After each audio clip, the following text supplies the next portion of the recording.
Ok. Ahora, inicialmente estábamos hablando de la ley de Ohm microscópica, ahora vamos a hablar de la ley de Ohm macroscópica.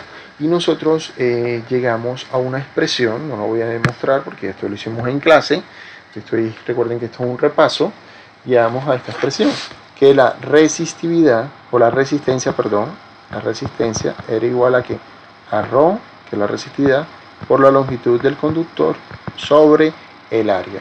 ¿De dónde obtuvimos esto? Partimos de aquí, utilizamos unas relaciones, como relacionado el campo eléctrico con el potencial y la longitud del conductor y la densidad de corriente.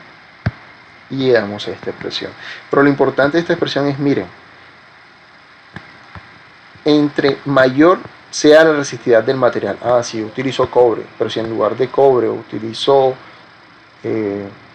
plata, si utilizo plata, según la tabla que vimos anteriormente, va a tener una menor resistividad. Por lo tanto, si tengo un conductor de la misma longitud,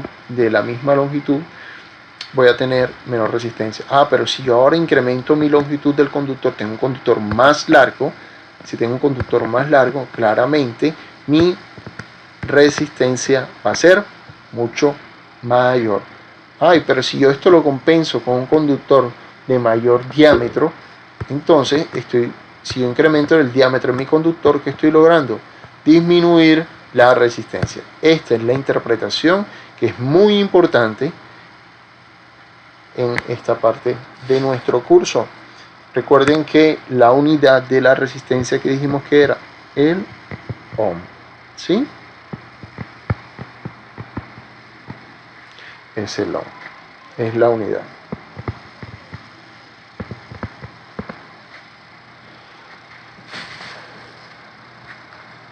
Bueno, y si nosotros relacionamos esa resistencia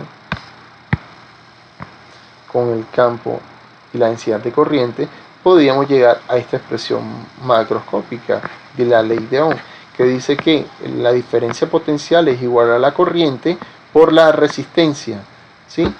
Donde la unidad de la resistencia es el ohm, la unidad de la corriente es el amperio, la unidad de la diferencia potencial es el volt. Una forma rápida de recordarlo, recuerden cuando se los expliqué, es decir que esto es igual a BIR, ¿sí? Es una forma rápida de recordarlo.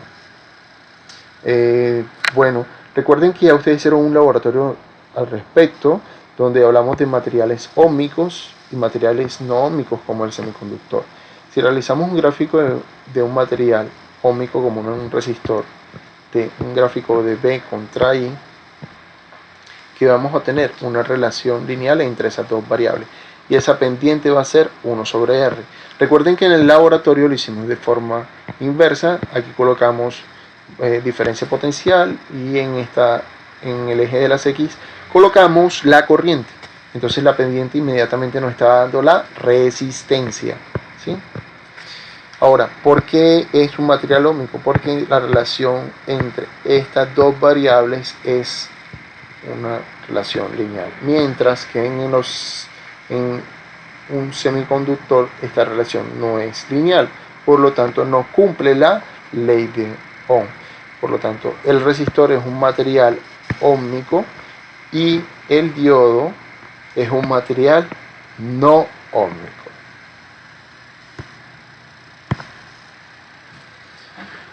Bueno, esto yo sí se los dejé de tarea y continúo haciendo tarea. Cómo identificar un resistor a partir de su código de colores, aunque vamos a explicárselo rápidamente. Miren aquí que me está diciendo cómo identifico el valor del resistor a partir del código de colores. Aquí tengo un resistor de 1, 2, 3, 4 bandas. La primera banda la busco en mi tabla de código de colores. Miren que es verde, como es verde, ese verde corresponde a qué número, al 5. Entonces aquí coloco 5, ¿verdad? Mi primer valor. El segundo dígito lo busco en mi tabla, que es un morado o violeta, en este caso es 7.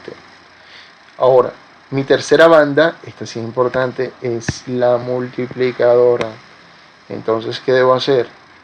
Lo que debo hacer es multiplico por 10 a la que, ahora busco en mi tabla, por 10 a la que, como es rojo, rojo es 2 y me queda 57 por 10 a la 2. Y el plateado es la tolerancia, que en ese caso tolerancia es del 10% para el caso de plateado. Entonces nuestro resistor en realidad a partir del código de colores es de 57 por 10 a la 2 o 5700 ohm. De esa forma, a partir del código de colores pueden saber cuánto es el valor de ese resistor. Recuerden que igual ustedes lo pueden verificar utilizando un multímetro que tenga ohmímetro.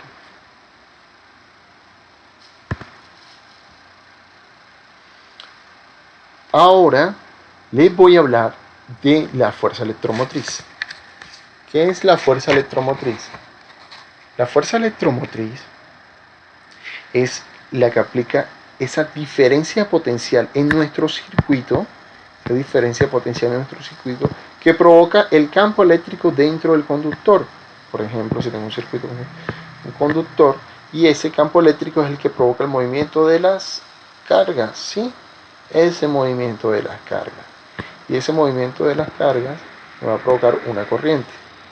Entonces, esta FEN o fuerza electromotriz, que se simboliza con la letra E o diferencia potencial AB, vamos a hablar inicial de una fuente ideal, aplica una diferencia potencial, mueve estas cargas desde el terminal positivo hacia el terminal negativo. Y en el terminal negativo se asocia que realiza un trabajo para moverlo desde el potencial negativo hacia el positivo. Eso es una FEN, ¿cierto? Una batería, ¿sí? Se llama fuerza electromotriz. Esa es una FEN ideal, pero las fuentes reales en realidad tienen asociada una resistencia, y esta resistencia se llama resistencia interna. Esta resistencia interna, entonces ya no solamente tendría mi batería, sino una resistencia interna más la resistencia exterior que yo conecte a mi batería. ¿Cómo se simboliza esa FEN o fuerza electromotriz? La simbolizo de esta forma, ¿sí? La simbolizo de esta forma. Un resistor en serie con mi batería.